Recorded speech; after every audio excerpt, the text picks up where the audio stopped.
Welcome back. Our next story is a record-setting event of massive proportions. The gladiator fights, the Olympic Games, even the Super Bowl pale in comparison. It's called La Tomatina. La Tomatina?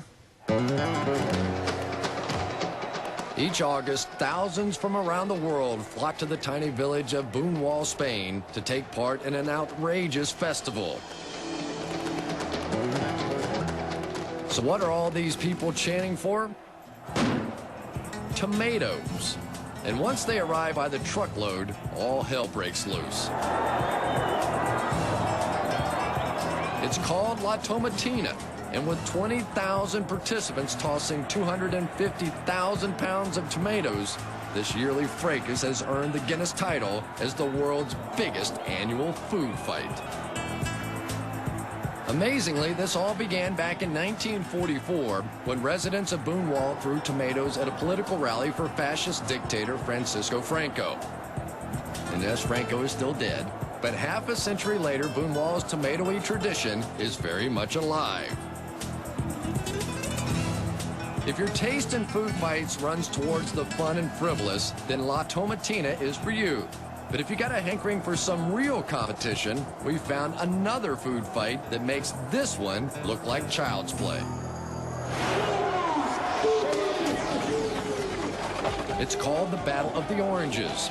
And for 3 consecutive days each February, it turns the small Italian village of Ivrea into ground zero for a relentless and sometimes vicious food fight.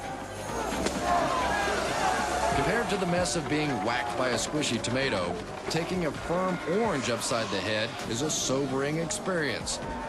That's why each year roughly 200 of the 3,500 participants sustain some form of injury, from bruises and broken noses to fractures and in some cases, loss of eyesight. No mystery here why Guinness has dubbed the Battle of the Oranges the world's most dangerous food fight. Is based on a historical uprising in the 12th century. The men riding in the carts represent the oppressive government troops. They're allowed to wear face masks.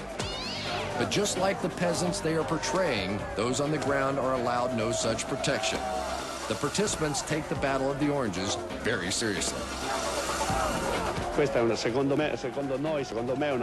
is a very rare and unusual event, because it isn't only the Battle of the Oranges, it's history and folklore too.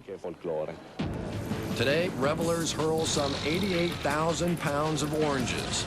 If this sounds wasteful to you, keep in mind that it's all excess fruit that would otherwise be destroyed. Instead, it becomes part of the yearly festival that attracts thousands over a 3-day period. At the end of each day, plows have to scoop up a gooey mass of pulverized orange mixed with horse dung, a substance some revelers don't seem to mind at all. Now that looks like a fun-filled family vacation idea. We'll be right back. Coming up, Ken Steve.